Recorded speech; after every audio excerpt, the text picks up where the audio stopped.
Assalamualaikum warahmatullahi wabarakatuh. Salam, salve, nama budaya, salam kebajikan, salam Pancasila, salam guru penggerak. Perkenalkan, nama lengkap saya Veronica Erogesi Making, calon guru penggerak Angkatan 9, SDN Batas Kota Kabupaten Lembata, Provinsi Nusa Tenggara Timur. Pada video ini, saya akan memaparkan video demonstrasi kontekstual sesuai dengan pemikiran Ki Hajar Dewantara, yaitu pendidikan yang berpihak pada murid. Tujuan pendidikan menurut Ki Hajar Dewantara, pendidikan dan pengajaran adalah proses memanusiakan manusia sehingga harus memerdekakan manusia dan segala aspek kehidupan baik secara fisik, mental, jasmani, dan rohani. Maksud pendidikan itu adalah menuntun segala kekuatan kodrat yang ada pada anak agar mereka dapat mencapai keselamatan dan kebahagiaan yang setinggi-tingginya, baik sebagai manusia maupun sebagai anggota masyarakat. Pendidikan yang berpihak pada siswa yang pertama adalah manusia yang merdeka. Tujuan utama dari pendidikan adalah agar manusia selamat dan bahagia sebagai individu maupun sosial. Menurut pemikiran Ki Hajar Dewantara adalah manusia merdeka sehingga pendidikan harus berpihak pada murid agar anak selamat dan bahagia baik sebagai manusia maupun sebagai anggota masyarakat. Dalam proses pembelajaran di kelas, anak harus belajar dengan bebas tanpa adanya suatu tekanan, tanpa takut disalahkan, bebas mengutarakan pendapat, serta bebas mengembangkan kreativitas. Yang kedua adalah kodrat anak. Pendidikan yang berpihak pada murid merupakan pendidikan yang dielaborasi terkait kodrat alam dan kodrat zaman. Ki Hajar Dewantara mengingatkan bahwa pendidikan anak sejatinya menuntut anak supaya dapat mencapai kodratnya sesuai alam dan zamannya. Kodrat alam yang dimaksud adalah kekuatan, potensi, dan keadaan diri yang secara alamiah melekat pada diri masing-masing peserta didik.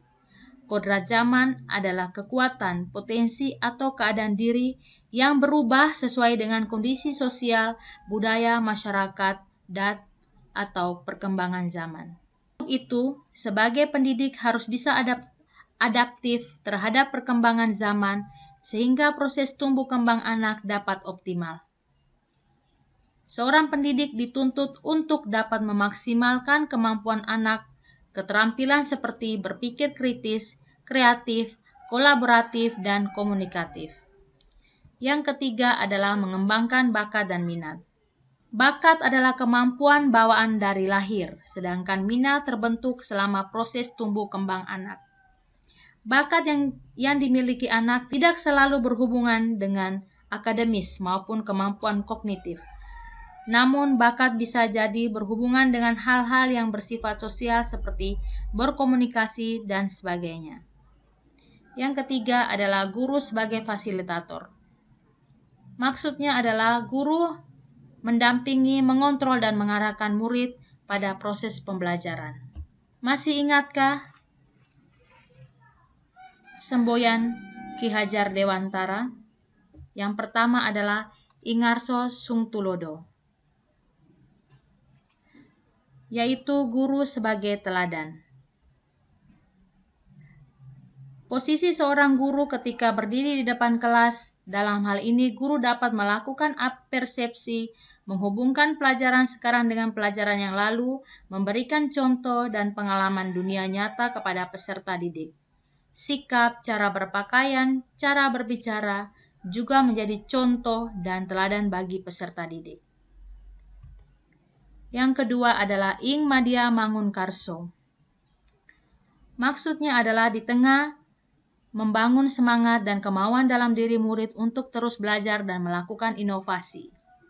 Guru bersama siswa membangun ide dan gagasan secara bersama-sama dengan membentuk kelompok untuk berdiskusi memecahkan sebuah masalah. Guru memberikan ruang kepada siswa untuk bebas berpendapat dengan pikiran yang kritis. Dan yang ketiga adalah Tuturi Handayani. guru memberikan dorongan, motivasi, arahan kepada murid. Maksudnya adalah di belakang guru memberikan dorongan, guru memberikan motivasi dan semangat kepada peserta didik untuk berani tampil di depan mempresentasikan hasil karya mereka kepada teman-teman yang lain. Jika pembelajaran yang kita lakukan hanya berpusat pada guru atau disebut teacher center, maka siswa akan menjadi tertutup, kurang terbuka, tidak merdeka dalam mengembangkan potensi, pikiran, bakat, dan minatnya. Untuk dapat menciptakan suasana lingkungan belajar yang berpihak pada murid, maka di sekolah saya menyediakan beberapa kegiatan yang sesuai dengan pemikiran Ki Hajar Dewantara, yaitu yang pertama, seperti yang kita lihat pada gambar, lingkungan sebagai sumber belajar, perpustakaan, lab komputer, pramuka, dan kerajinan tangan. Yang pertama kita lihat adalah kegiatan ekstrakurikuler, di mana kegiatan ekstrakurikuler ini dapat mengembangkan minat dan bakat peserta didik. Seperti pelatihan drum band, tari, seni suara, musik, tik, dan pramuka. Yang kedua adalah kegiatan literasi di perpustakaan. Tujuan kegiatan literasi di perpustakaan adalah untuk meningkatkan minat baca peserta didik. Jadi perpustakaan ini kita mengarahkan peserta didik untuk terus dan selalu meluangkan waktunya membaca sehingga siswa dapat menemukan hal-hal baru yang mereka baca. Yang ketiga adalah kegiatan belajar mengajar atau pembelajaran yang bervariasi, yaitu dengan memanfaatkan alam atau lingkungan yang menggunakan LCD atau PowerPoint yang tepat dan menarik. Yang berikut adalah kegiatan mengolah rasa percaya diri anak, dan yang terakhir adalah kegiatan mengontrol dan mengarahkan anak dalam mengerjakan sesuatu. Budaya 5S, yaitu salam, sopan, senyum, sapa, dan santun.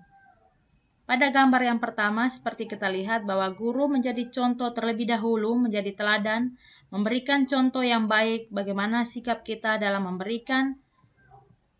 menerapkan 5S. Sopan, sapa, senyum, dan santun. Pada gambar yang kedua adalah kebiasaan. Kegiatan pembiasaan ini melatih siswa untuk menerapkan atau menunjukkan nilai karakter yang berbudi pekerti.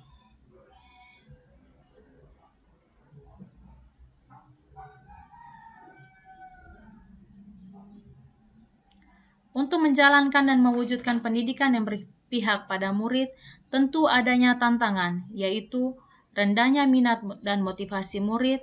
Yang kedua, kemampuan guru yang belum menyeluruh. Dan yang ketiga, keterbatasan sumber daya. Yang keempat, ketidakcocokan metode pembelajaran.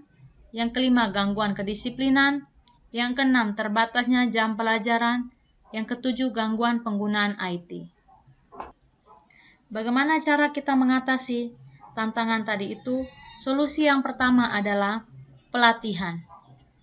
Guru harus mengikuti pelatihan seperti seminar, workshop, untuk dapat mengembangkan keterampilan dan menguatkan pemahaman tentang pendidikan yang berpihak pada murid. Yang kedua adalah sumber belajar. Guru dapat memanfaatkan model atau metode pembelajaran yang bervariatif, kreatif, menarik, dan menyenangkan. Yang ketiga adalah kenyamanan ruang kelas. Ruang kelas yang nyaman, bersih, wangi dapat membuat siswa tertarik, betah, aman, dan nyaman di dalam kelas. Yang keempat adalah motivasi atau support system. Guru harus selalu memberikan motivasi berupa pujian, semangat, dan perhatian kepada siswa. Akhir kata, dan jadilah petani untuk murid-murid, jadilah guru yang selalu menuntun, memberikan teladan yang baik, dan guru dan siswa yang merdeka belajar, yang berkolaborasi bersama menggali dan mengembangkan potensi siswa. Terima kasih. Salam guru penggerak untuk kita semua. Tergerak, bergerak, dan menggerakkan. Tergerak untuk melakukan perubahan, bergerak tidak boleh pasif, harus selalu melakukan perubahan. Terima kasih.